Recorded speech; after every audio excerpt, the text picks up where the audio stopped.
Selamat pagi Bapak Ibu Saudara yang dikasihi Tuhan. Kita bersyukur kita sudah boleh bersama-sama memasuki hari yang ke-17 ya dari 40 hari dengan tujuan kita bersama-sama ya. Mari kita masuk hari ke-17 ini yang mengambil tema menjadi anggota tubuh Kristus yang bagian dari sesi yang ketiga, yaitu tentang persekutuan. Ya, mari kita terlebih dulu berdoa sebelum kita bersama-sama meneruskan pembinaan persekutuan kita. Terima kasih Tuhan, kami boleh bersama-sama bertemu pada pagi hari ini untuk kembali bersekutu, untuk kembali merenungkan firman-Mu, untuk kembali memuji Tuhan, dan kami boleh berdoa kepadamu. Terima kasih untuk kesempatan bersama-sama pada pagi hari ini. Berkatilah kami ya Tuhan dengan firman-Mu, dan tuntunlah kami dalam kebenaran-Mu, sehingga kami sebagai keluarga Tuhan boleh sama-sama bertumbuh di dalam pertolongan kuasa Roh-Mu sendiri. Ya Roh Kudus, tuntunlah kami dari awal sampai akhir pertemuan kami pada pagi hari ini. Dalam nama Yesus Juru Selamat kami yang hidup, kami berdoa dan mengucap syukur. Amin. Saudara-saudara, kita akan bersama-sama mendengarkan pujian dari NDC tentang jadikan kami satu. NDC adalah Nafiri Discipleship Church ya. Nanti ada sedikit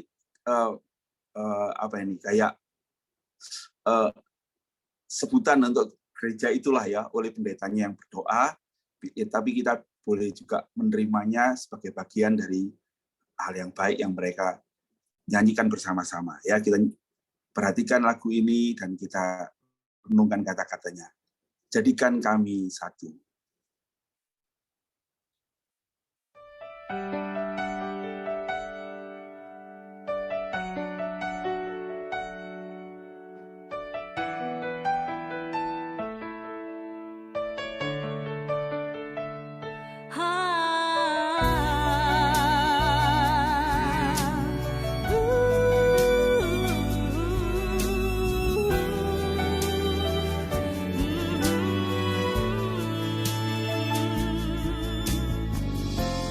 Kami rendahkan diri di hadapan-Mu, membawa hancur hati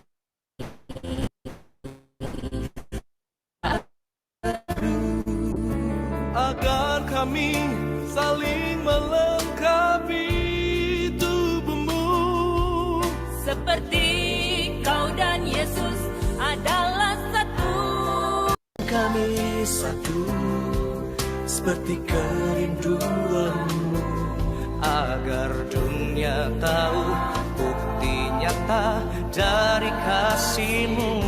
Sebelum kami pergi memberitakan kasih-Mu, mulailah dari kami lebih dulu. jadikan kami satu.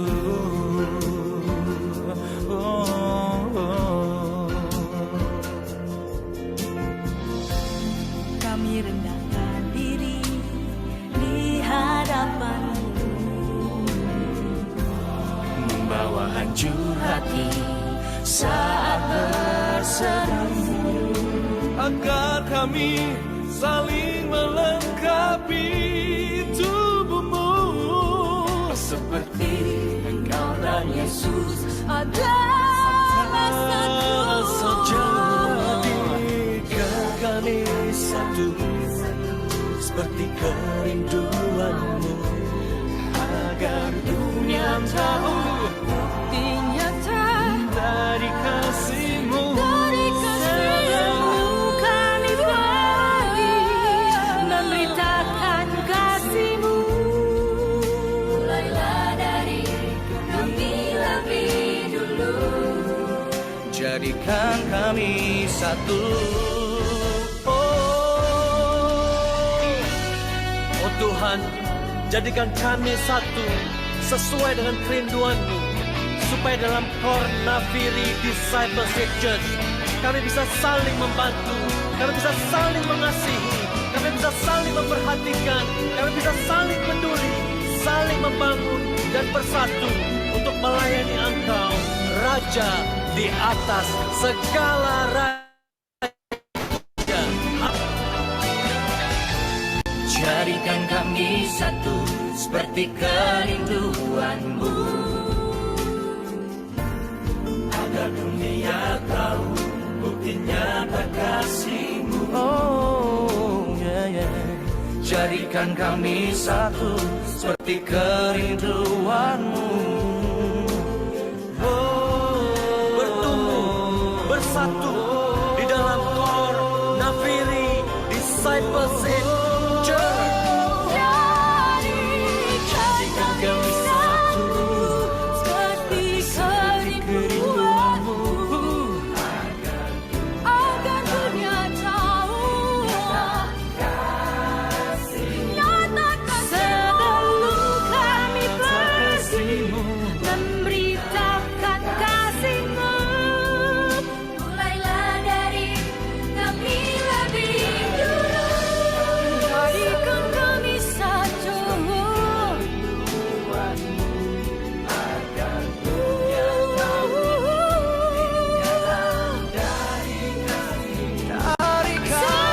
Sebelum kami pergi memberitakan kasih-Mu.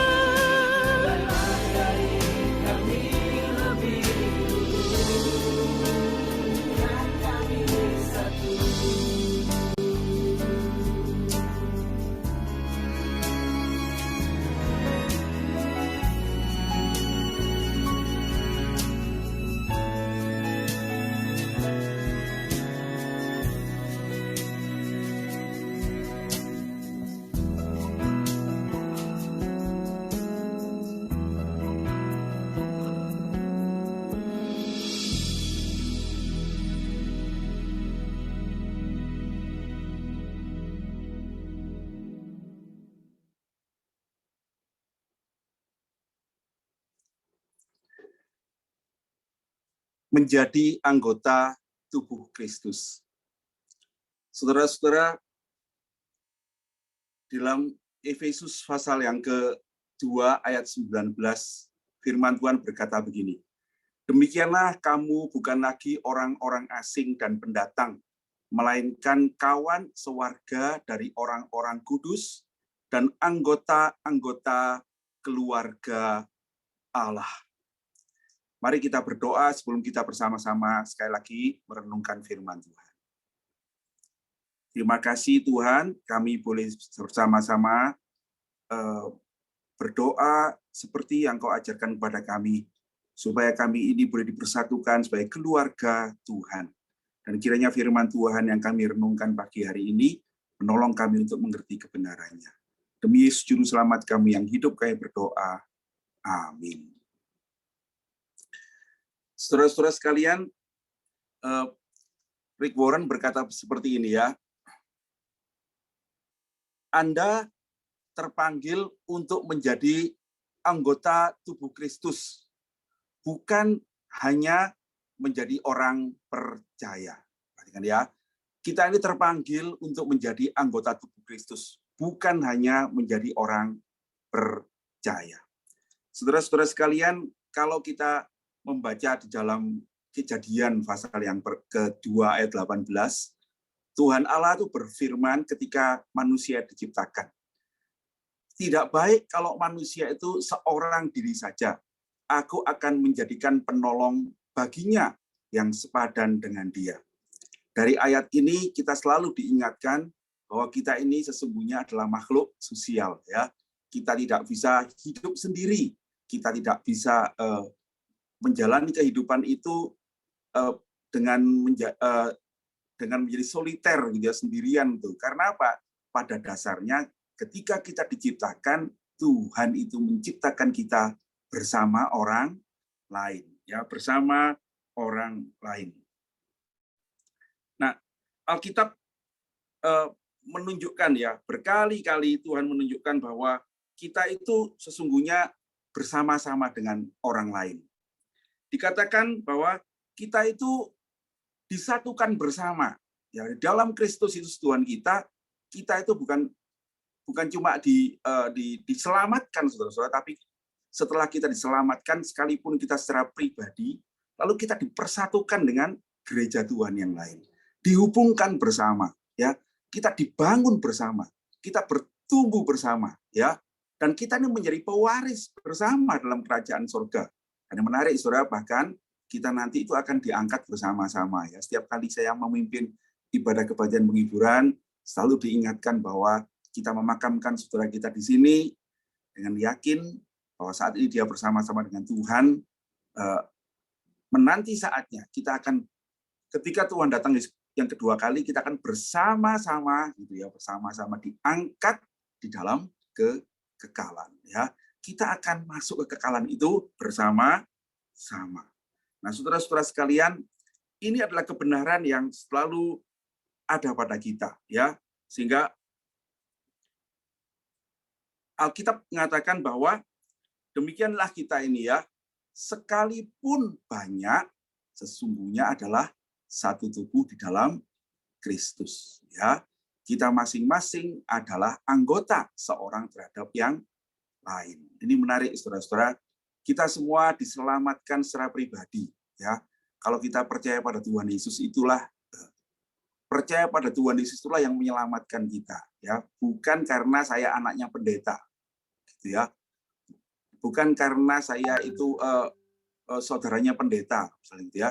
Bukan karena saya ini baca Alkitab dan sebagainya, enggak. Tapi kita diselamatkan karena iman kita pribadi kepada Tuhan Yesus Kristus. Kita tidak bisa membawa keluarga kita untuk selamat dengan iman kita. Dia harus percaya pribadi pada Tuhan Yesus, ya. Barang siapa yang percaya, dia diberi kuasa untuk menjadi anak-anak Allah. Barang siapa, jadi masing-masing. Tetapi setelah kita percaya, kita itu dijadikan satu tubuh. Nah, itu dia, ya. Kita tidak dituntun Tuhan sendirian, tetapi Tuhan memasukkan kita di dalam tubuh Kristus, ya. Kita ini adalah satu tubuh di dalam Kristus, ya. Sekalipun kita ini banyak, ya. Nah, saudara-saudara, kebenaran ini memberitahukan kepada kita betapa pentingnya menjadi anggota gereja, ya.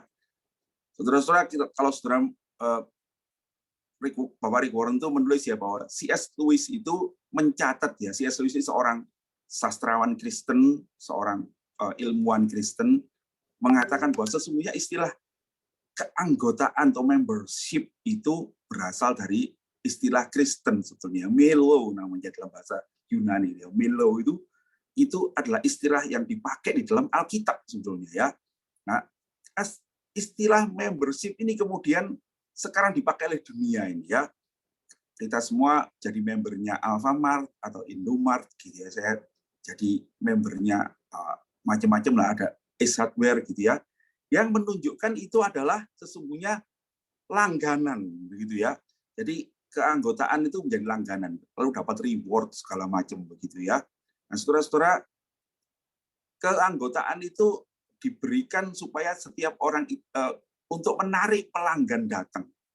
Saudara-saudara, kalau kita tidak hati-hati, gereja pun bisa begitu, ya. Kita menjadikan anggota itu sebagai pelanggan. Gitu. Padahal kalau kita membaca dalam kitab suci, sesungguhnya keanggotaan itu mempunyai satu nilai yang sangat dalam, ya, yaitu keanggotaan yang terikat, ya, terikat. Kita ini masing-masing mempunyai tugas yang berbeda di dalam tubuh, gitu ya, seperti dalam tubuh, ya. Mata punya tugas beda dengan mulut, dengan tangan, dengan kaki, gitu. Tetapi kita ini terikat satu sama lain, ya.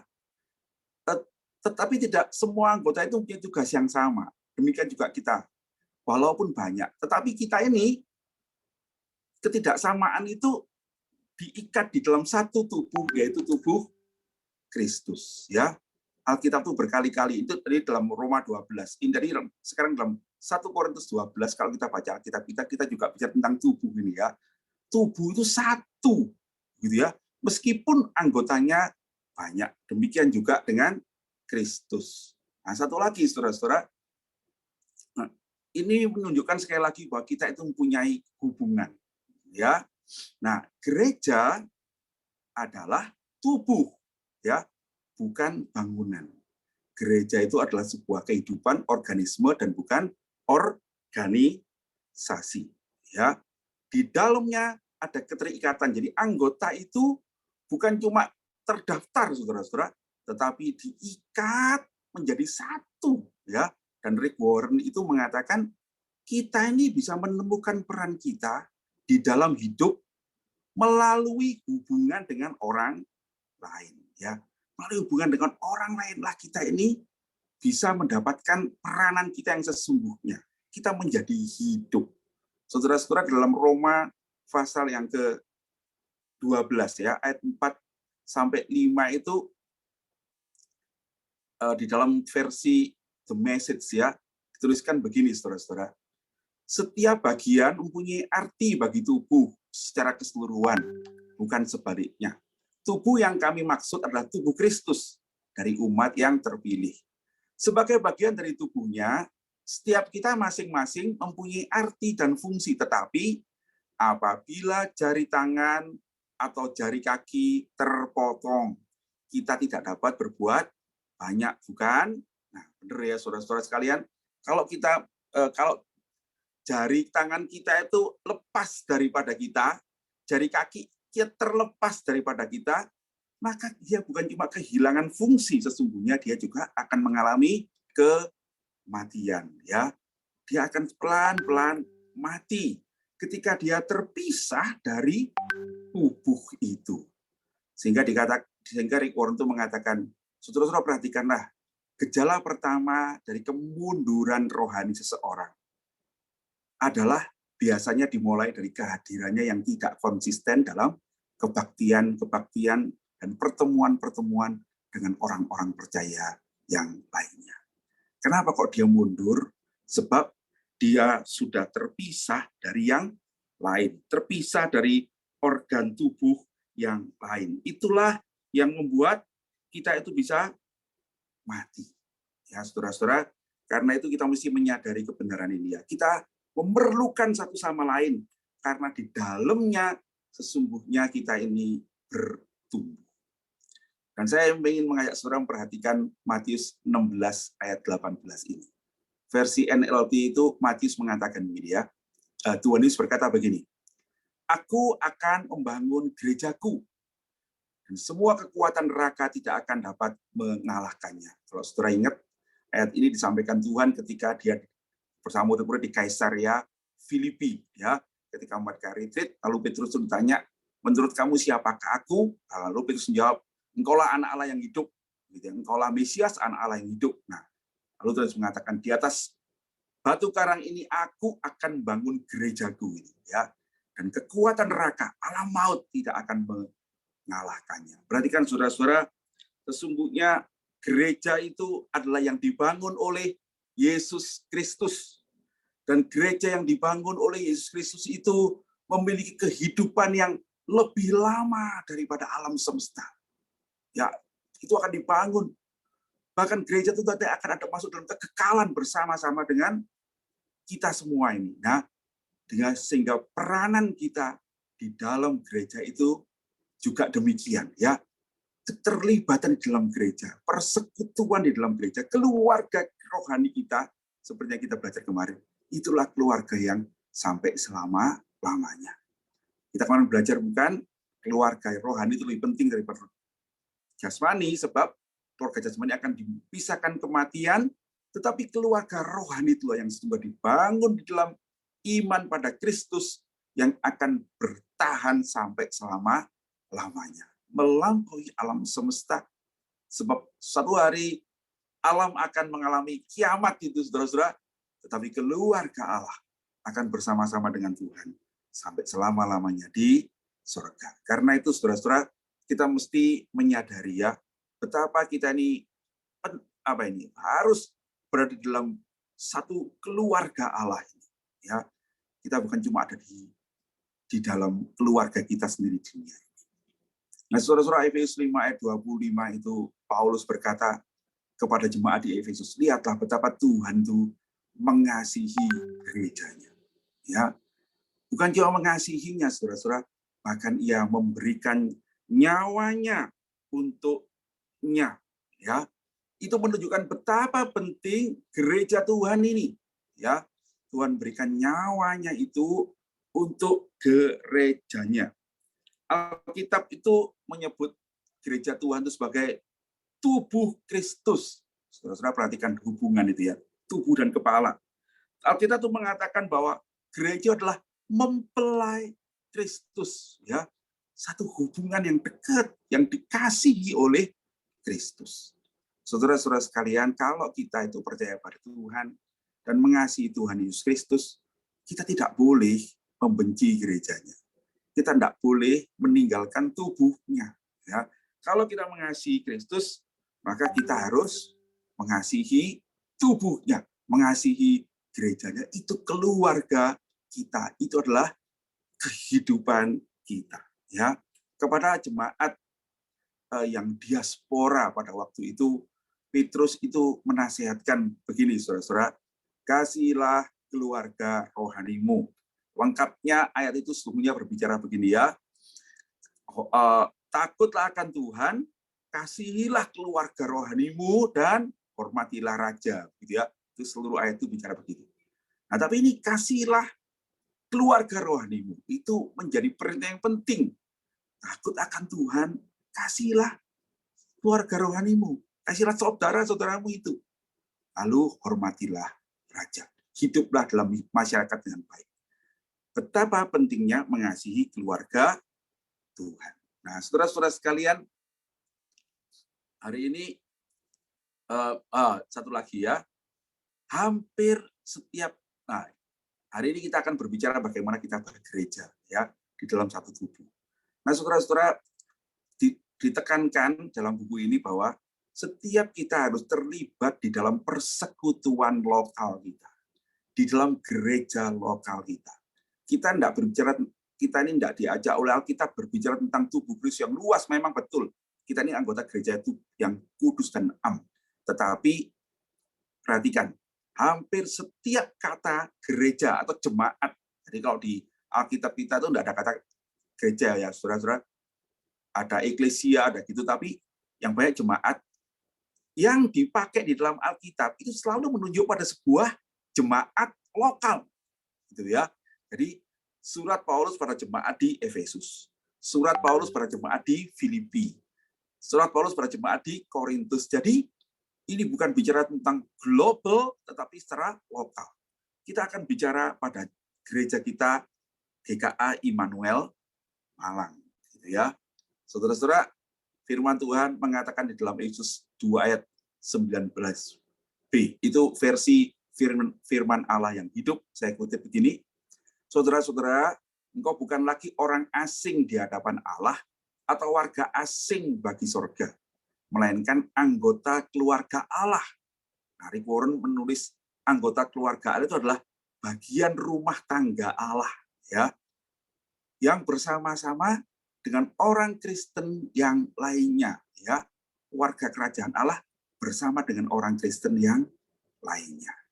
Nah, saudara-saudara, anggota keluarga Allah itu menunjukkan satu kelompok kecil, sebuah rumah tangga, ya, anggota yang saling berhubungan di dalam sebuah rumah Tuhan bersama dengan orang Kristen yang lainnya. Saudara-saudara, karena itu buku ini mengajak kita untuk mari kita memperhatikan apakah saya itu sungguh sudah bergereja bersama-sama dengan orang-orang yang mengasihi Tuhan di dalam sebuah gereja lokal. Ya, hari ini kita akan belajar 4 alasan mengapa kita memerlukan gereja lokal kita, GKA Immanuel Malang, sebagai keluarga. Ya, yang pertama, saudara-saudara, kenapa kok kita memerlukan gereja sebagai keluarga? Kalau kita itu mempunyai sebagai, karena pertama, sebab mempunyai gereja sebagai keluarga itulah yang menunjukkan bahwa kita adalah orang percaya yang sejati. Kitalah orang Kristen yang sesungguhnya. Kalau sampai kita jadi orang Kristen tidak punya gereja, saudara-saudara, itu bukan orang Kristen yang sesungguhnya. Perhatikan ayat-ayat berikut ini ya. Nah, yang pertama dalam Yohanes 13 ayat 35, sebelum Tuhan Yesus naik ke sorga, sebelum dia disalibkan bahkan ya, pada waktu perjamuan malam. Ini adalah bagian dari hukum yang baru ya. Yohanes 13 ayat 35, ini versi NLT berkata begini. Kasihmu terhadap satu sama lain akan membuktikan pada dunia bahwa engkau adalah murid-murid. Agar dunia tahu bahwa kamu adalah murid-muridku. Jadi apa buktinya kamu adalah muridku, orang Kristen yang sejati? Kalau engkau mempunyai kasih satu sama lain. Satu sama lain menunjukkan sebuah persekutuan. Kita tidak bisa sendiri. Kita perlu gereja lokal. Kita bisa saling mengasihi itu tidak bisa dengan orang Kristen di Amerika. Kita ya sama-sama di GKI Manunggal. Di dalam Galatia 3 ayat 35, itu Paulus mengingatkan para jemaat di Galatia. Kita bukan lagi orang Yahudi atau orang Yunani, hamba atau orang merdeka, bahkan bukan lagi pria atau wanita, tetapi semuanya sama. Kita adalah orang Kristen. Kita satu di dalam Kristus Yesus. Siapa kita orang Kristen itu? Nah, itu ya. Yaitu kita yang sama-sama di dalam Kristus Yesus. Yang bersama-sama. Saudara-saudara, ketika Tuhan Yesus sebelum disalibkan, malam itu dia berdoa kepada Tuhan untuk murid-muridnya. Di dalam doanya, dia berkata begini. Tadi seperti lagu yang dinyanyikan di awal tadi ya. Bapa, aku berdoa supaya mereka semua menjadi satu. Sama seperti engkau ya Bapa di dalam aku, dan aku di dalam engkau, agar mereka juga di dalam kita, supaya dunia percaya bahwa engkau telah mengutus aku. Bagaimana orang bisa melihat kekristenan itu, membuktikan bahwa inilah murid-murid Kristus, membuat dunia itu percaya, kalau kita itu bersama-sama dengan orang dekat dengan kita itu bersatu. Begitu ya. Ini bukan jauh, saudara-saudara. Ini Tuhan Yesus berdoa untuk murid-murid yang 12 itu. Agar mereka menjadi satu. Ya, supaya mereka menjadi kesaksian. Saudara-saudara sekalian, itu yang pertama. Ya, kita harus dengan bergerejalah, kita membuktikan kita itu sungguh-sungguh adalah orang Kristen yang sejati, pengikut Kristus. Yang kedua, saudara-saudara, mempunyai gereja sebagai keluarga itu bukan cuma membuktikan sesuatu, tapi menggerakkan kita untuk keluar dari isolasi, egoisme, ya, kepentingan diri sendiri. Saudara perhatikan ya, kita ini diciptakan untuk saling mengasihi, ya, dan Tuhan menghendaki kita untuk bersama memperhatikan orang lain juga. Kalau kita menjadi orang Kristen, kita tidak boleh egois. Contoh paling jelas adalah Yesus Kristus sendiri. Ya, saudara-saudara, itu sebabnya di dalam 1 Korintus 12 ayat 26 itu ketika berbicara tentang tubuh Kristus, Paulus itu berkata begini, karena itu, jika satu anggota menderita, semua anggota menderita. Jika satu anggota dihormati, semua anggota bersuka cita. Ini gambaran apa, saudara-saudara? Kebersamaan, bukan? Bukan kalau saya dihormati, yang lain itu tidak ikut. Kalau saya menderita, yang lain tidak ikut menderita. Tidak, saudara. Kalau satu orang menderita, semua ikut menderita. Saudara pikirkan ya, sambil kita cerita gini, kita memikirkan, begitukah saya? Yang kedua, kalau satu anggota dihormati, yang lain bersuka cita. Nah, pikirkan, saudara, banyak orang itu, kalau satu orang sudah dihormati, yang lain itu iri hati. Nah, itu dia. Tidak, saudara. Alkitab mengatakan kita yang lain itu turut bersuka cita. Kenapa? Karena kita saling berhubungan. Ya, kalau satu jari sakit, kepala ikut pusing, begitu kan ya. Nah, saudara-saudara sekalian, kita harus belajar saling merasakan. Gereja lokal, persekutuan itu membuat keluarga Tuhan itu membuat kita untuk keluar dari egoisme. Dan saudara-saudara, ingatlah Tuhan Yesus itu menyerahkan nyawanya untuk kita. 1 Yohanes 3 ayat 16 itu sangat indah ya. Yohanes 3 ayat 16 berbicara tentang karena begitu besar kasih Allah akan dunia ini, ia mengaruniakan anaknya yang tunggal supaya itu supaya mati bagi kita, dan barang siapa yang percaya tidak binasa melainkan beroleh hidup yang kekal. 1 Yohanes 3 ayat 16 berbicara tentang jikalau kita tahu Kristus menyerahkan nyawanya untuk kita, Yohanes 3 ayat 16 itu, nah sekarang saudara-saudara itu nasihat Yohanes untuk jemaat, kita pun wajib menyerahkan nyawa kita untuk saudara-saudara kita. Saudara-saudara, orang Kristen yang sejati itu orang Kristen yang bagaimana? Yang dewasa. Yang dewasa itu yang bagaimana? Yang mementingkan orang lain seperti Kristus mementingkan kita, mementingkan jemaatnya. Bagaimana kita bisa melakukannya? Kalau kita berkorban, kalau kita di dalam gereja lokal melayani saudara kita, memberikan yang terbaik untuk teman-teman kita. Ya, yang ketiga, nah di dalam rangka melayani itu, saudara-saudara, kita ini kemudian gereja lokal itu mempunyai gereja sebagai keluarga itu akan membuat kita itu bertumbuh, saudara ya, menjadi lebih kuat secara rohani. Kita mengembangkan otot-otot rohani kita. Kita mau bertumbuh sehat, kita tidak bisa tumbuh cuma sekedar makan. Kita tidak bisa sekedar untuk datang ke gereja jadi penonton, setiap minggu datang sampai sudah selesai kebaktian pulang. Setiap kali baca Alkitab, udah gitu doa, terus udah gitu tidak ngapa-ngapain. Pengetahuan kita akan banyak, tapi sudah tidak bertumbuh. Ya, sesungguhnya yang membuat kita bertumbuh adalah jikalau kita ini bersama-sama dengan tubuh yang lain di dalam pelayanan. Perhatikan Efesus 4 ayat 16. Daripadanya seluruh tubuh yang rapi tersusun diikat menjadi satu oleh pelayanan semua bagian. Di dalam pelayanan itu katanya setiap anggota menerima pertumbuhannya dan membangun dirinya di dalam kasih.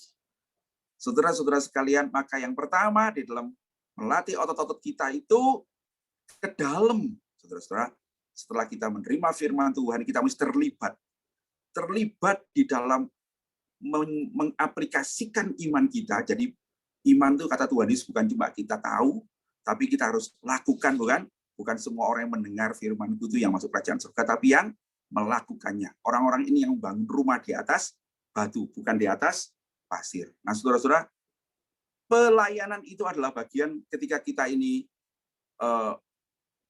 masuk dalam tubuh Kristus gitu ya. Itu namanya pelayanan. Nah, pelayanan ketika kita melayani saudara-saudara, kita akan menemukan talenta-talenta kita ya. Kita akan menemukan karunia rohani ya sebagai alat yang diberikan Tuhan kepada kita untuk menolong seluruh gereja. Perhatikan saudara-saudara, karunia rohani bukan dipakai untuk sombong-sombongan ya. Karunia rohani bukan dipakai untuk membuat orang kagum-kagum, tapi karunia rohani diberikan supaya kita bisa menolong gereja Tuhan, gereja kita, gereja lokal ya. Nah, saudara-saudara, itu sebabnya kita mesti melayani ya. Dengan begitu kita akan menemukan karunia kita dan kita menjadi berkat untuk sesama kita. Kita akan menemukan sukacita di dalamnya. Ya, kita akan bertumbuh ketika kita melayani. Yang kedua, saudara-saudara, kita mengaplikasikan iman kita itu keluar, nanti ke dalam namanya pelayanan, kalau keluar namanya misi. Ya, misi itu apa, saudara-saudara? Misi itu adalah ketika kita mengambil bagian dalam karya penyelamatan Kristus di dunia, di dalam pemberitaan Injil. Dan itulah sesungguhnya tugas gereja. Ya, tugas gereja. Kita ini adalah gereja yang harus memberitakan perbuatan-perbuatan Kristus. Nah, Efesus 2 ayat 10 versi The Message berkata begini. Ia menciptakan kita masing-masing melalui Yesus Kristus untuk bersama Dia melakukan pekerjaan yang dilakukannya. Pekerjaan baik yang telah Dia sediakan untuk kita. Pekerjaan yang harus kita lakukan. Saudara-saudara perhatikan. Tuhan bekerja melalui Yesus Kristus anaknya yang tunggal ketika dia menyelamatkan kita masuk keselamatan. Sekarang saudara-saudara, Tuhan terus bekerja melalui gereja sebagai tubuh Kristus. Sekarang kita bersama-sama dengan dia membawa kabar keselamatan bagi seluruh dunia. Di dalam dua hal itulah, ya dalam pelayanan, di dalam misi, kita bertumbuh menjadi kuat dan kita memuliakan Tuhan. Menjadi orang Kristen yang dewasa, yang tidak diombang-ambingkan oleh angin pengajaran, tapi menjadi orang Kristen yang menjadi berkat. Ya, terakhir saudara-saudara, gereja itu membuat kita gereja sebagai keluarga itu akan membuat kita itu akan menjaga kita dari kemunduran rohani. Ya, Alkitab mengatakan di dalam Ibrani itu bahwa sebagai murid-murid Tuhan kita harus saling menasehati. Ya, jangan ada di antara kamu jadi tegar hati karena tipu daya dosa. Saudara-saudara, sebagai orang Kristen kita juga adalah orang-orang yang gampang berdosa. Kita juga bisa jatuh, ya. Bahkan kita juga bisa jatuh di dalam perjalanan kita bersama-sama. Tetapi saudara-saudara, Ibrani 3:13 tetap mengatakan kita mesti bersama-sama saling menasehati. Sebab itulah yang menolong kita untuk tidak jatuh di dalam dosa. Kalau sendirian kita seperti lidi satu batang, mudah dipatahkan. Tapi kalau kita bersama-sama kita akan dijaga untuk tetap kuat. Ya. Bahkan Yakobus 5:19 itu mengajarkan kepada kita untuk mencari teman-teman yang hilang. Jika kamu tahu bahwa ada orang yang menyimpang dari kebenaran Tuhan, jangan disingkirkan. Kejarlah orang itu dan bawalah kembali. Saudara-saudara, bagaimana dengan teman kita yang hilang? Bagaimana teman kita yang sedang merasa kecewa? Apa kita meninggalkannya? Yakobus mengatakan tidak. Ya, tetapi kita harus menariknya kembali. Itulah fungsi gereja, menjaga supaya kita tidak hilang. Ya, dan terakhir, saudara-saudara, di dalam gereja lokal itulah saudara-saudara digembalakan ya sebagai kawanan domba Allah. Petrus itu mengingatkan jemaat, aku menasihatkan penatua di antara kamu supaya kamu menggembalakan kawanan domba Allah yang ada padamu. Dalam penulis Ibrani mengatakan orang-orang itu tahu ya bahwa tugas mereka adalah menjaga jiwamu. Kayak saya dan teman-teman hamba Tuhan, majelis pengurus itu, kami itu bersama-sama berdoa, bersama-sama mengadakan seperti ini, saudara, supaya menjaga iman saudara kepada Tuhan, menjaga jiwa saudara di dalam Tuhan. Saudara-saudara, semua itu ada di gereja lokal kita. Di dalam gereja kita menemukan tujuan untuk dituju. Orang-orang itu hidup bersama. Prinsip-prinsip yang menuntun kehidupan. Profesi untuk dijalankan menjadi garam dan terang dunia. Dan kita mempunyai kuasa, yaitu Tuhan sendiri, yang menjadi penyerta kita, Immanuel, penolong hidup kita sampai selama-lamanya. Di dalam gereja kita menemukan bagaimana kita hidup sebagai orang Kristen, ya, secara pribadi, yaitu di dalam gereja kita itu belajar untuk menyembah Tuhan, fokus kepada Tuhan. Kita belajar bersekutu, untuk bersama-sama menghadapi pergumulan-pergumulan kita dengan pertolongan orang lain. Ya, kita belajar dimuridkan untuk menjadi serupa dengan Kristus. Kita dituntun untuk melayani dan menginjili, ya, untuk menemukan talenta dan misi hidup kita untuk kemuliaan nama Tuhan.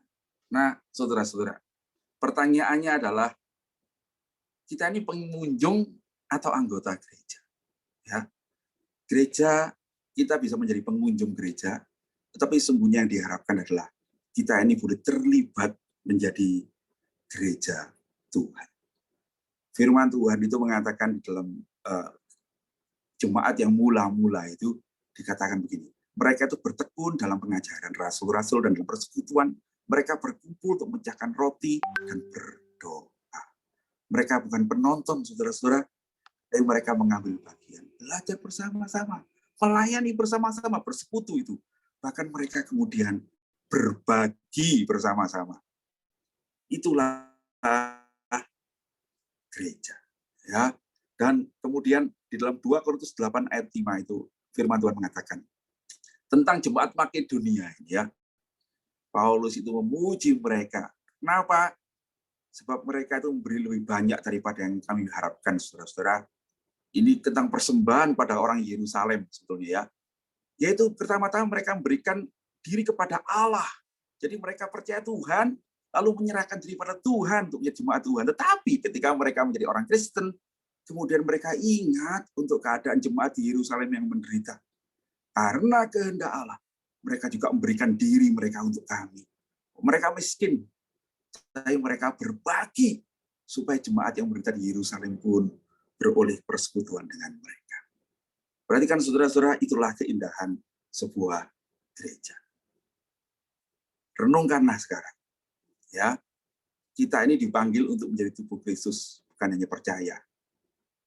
Apakah keterlibatan ketika Immanuel Malang saat ini menunjukkan bahwa aku mengasihi dan berkomitmen pada keluarga Tuhan? Saudara, apakah kita ini sudah menunjukkan kita di keluarga di GKI Immanuel Malang? Sebab itulah panggilan kita. Bukan cuma untuk percaya dan diselamatkan, tetapi kita dipanggil untuk menjadi tubuh. Saudara-saudara, mari kita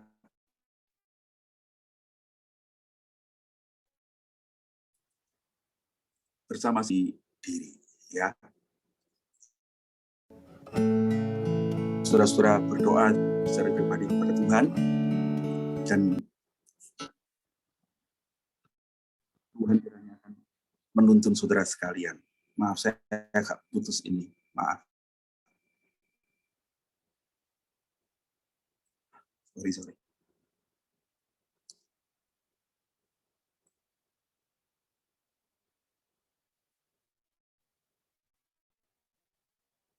Silakan saudara-saudara boleh berdoa pada Tuhan.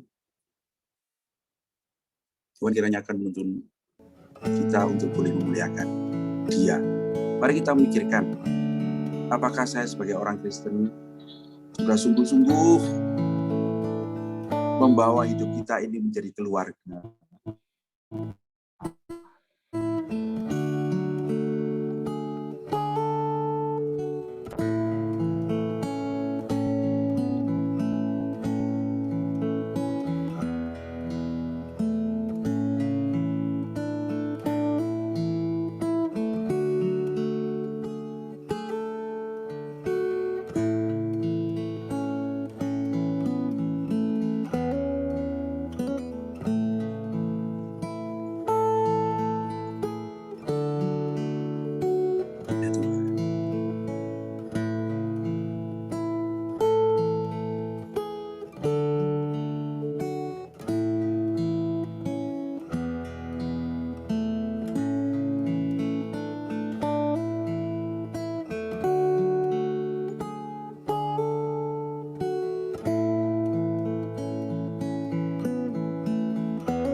Terima kasih Tuhan, kami boleh bersama-sama merenungkan firman-Mu. Tolonglah kami untuk hidup di dalam keluarga Tuhan. Biarlah kami boleh bersama-sama dengan saudara-saudara di GKI Immanuel, bersatu hati, menjadi keluarga Tuhan, dan kami boleh bersama-sama hidup memuliakan nama-Mu. Tuntunlah kami, berikanlah kami kekuatan untuk saling mengasihi, jadikanlah kami saksi-Mu di dalam bersama-sama, berilah kami kekuatan untuk sama-sama melayani, dan kiranya kami juga boleh saling menjaga, ya Tuhan, supaya di tengah-tengah dalam semua pergumulan kami, Di dalam kasih-Mu itulah kami sungguh menjadi keluarga-Mu. Tuntunlah kami di jalan yang benar. Kami berdoa menyerahkan untuk keadaan-keadaan di sekitar kami saat ini. Berdoa untuk keadaan dunia. Mohon Tuhan Kau menjaga dunia kami ini. Ada banyak peperangan yang terjadi saat ini di beberapa tempat. Kami berdoa Tuhan, Engkau kiranya akan menunjukkan belas kasihan-Mu, sehingga mereka boleh diperoleh perdamaian di dalam Tuhan. Kami berdoa untuk bangsa kami, Indonesia. Tuhan, kami bersyukur untuk pemeliharaan-Mu. Kami terus berdoa, Tuhan akan menjaga para pemimpin bisa memimpin dengan baik bangsa dan negara ini. Kami menyerahkan untuk gereja-Mu. Kami berdoa, mohon Tuhan akan berkati untuk GKI Immanuel Malang. Tuhan, kami bersyukur kan tahun ini melewati tahun yang memasuki ulang tahun yang ke-40. Kami berterima kasih. Kami berdoa supaya Engkau memberkati kami, supaya sebagai keluarga, kami sebagai gereja, kami sungguh-sungguh bertumbuh di dalam kekeluargaan, dalam kesatuan tubuh Kristus. Dan Engkau yang menjadi kepala kami ya Tuhan, tuntunlah kami. Pimpinlah kami untuk bertumbuh di dalam Engkau. Berkatilah untuk para majelis dan hamba Tuhan yang melayani, satukan hati kami. Kami semua banyak kekurangan, kelemahan, tapi kami percaya satu hal, Engkaulah yang menyempurnakan kami dan menolong kami dengan kuasa Roh Kudus-Mu. Sehingga di dalam pergumulan, melayani bersama-sama, di dalam saling belajar mengasihi, saling mengerti, saling menguatkan, saling menolong, kami ini boleh sungguh-sungguh menyatakan kasih-Mu satu sama lain, dan kami menjadi saksi-Mu di dunia ini. Kami berdoa untuk Paskah yang sedang kami lewati. Biarlah masa-masa Paskah ini mengingatkan kami tentang pengorbanan-Mu yang besar. Karena begitu besar kasih-Mu kepada kami, sehingga Engkau sudah datang untuk mati bagi kami, supaya setiap kami yang percaya beroleh hidup yang kekal. Sekarang tuntunlah kami juga untuk mengingat saudara-saudara kami, seperti Engkau sudah berkorban bagi kami. Tuntunlah kami juga untuk berkorban bagi saudara-saudara kami, orang-orang yang terlemah di antara kami, supaya di dalam mengasihi saudara-saudara kami belajar mengasihi-Mu. Di dalam mengampuni mereka, kami belajar untuk menerima pengampunan-Mu. Di dalam melangkah memberikan hidup kami kepada sesama, kami beroleh hidup yang kekal di sorga. Tuntunlah kami ya Tuhan, kami berdoa untuk saudara-saudara yang sakit, Tuhan ingat dan berikan kesembuhan. Kami berdoa untuk saudara yang bergumul, Tuhan berikan jalan keluar. Kami berdoa untuk setiap saudara yang saat ini bersama-sama mengikuti acara ini. Tuhan tuntunlah, sehingga melalui 40 hari dengan tujuan ini, kami semua mengerti apa maksud Tuhan di dalam hidup kami. Bagaimana kami hidup seturut dengan kehendak-Mu. Dan kira dengan begitulah, semua kami, setiap orang yang pada pagi hari bersekutu, beroleh berkat daripada-Mu sendiri, Juru Selamat kami. Terima kasih Tuhan, kami tidak mengakhiri pertemuan ini dan menyerahkan hidup kami sepanjang hari dalam tangan kuat kuasa-Mu. Tuntunlah kami menjadi terang, menjadi garam yang memuliakan nama Tuhan di dalam hidup kami. Kami mau menyerahkan hidup kami kepada-Mu dan mengakhiri persekutuan ini dengan menaikkan doa yang Kau ajarkan pada kami. Bapa kami yang di sorga, dikuduskanlah nama-Mu, datanglah kerajaan-Mu, jadilah kehendak-Mu di bumi seperti di sorga. Berilah kami pada hari ini makanan kami yang secukupnya, dan ampunilah kami akan kesalahan kami, seperti kami juga mengampuni orang yang bersalah kepada kami. Dan janganlah membawa kami ke dalam pencobaan, tapi lepaskanlah kami daripada yang jahat. Karena Engkaulah yang punya kerajaan dan kuasa dan kemuliaan sampai selama-lamanya. Amin.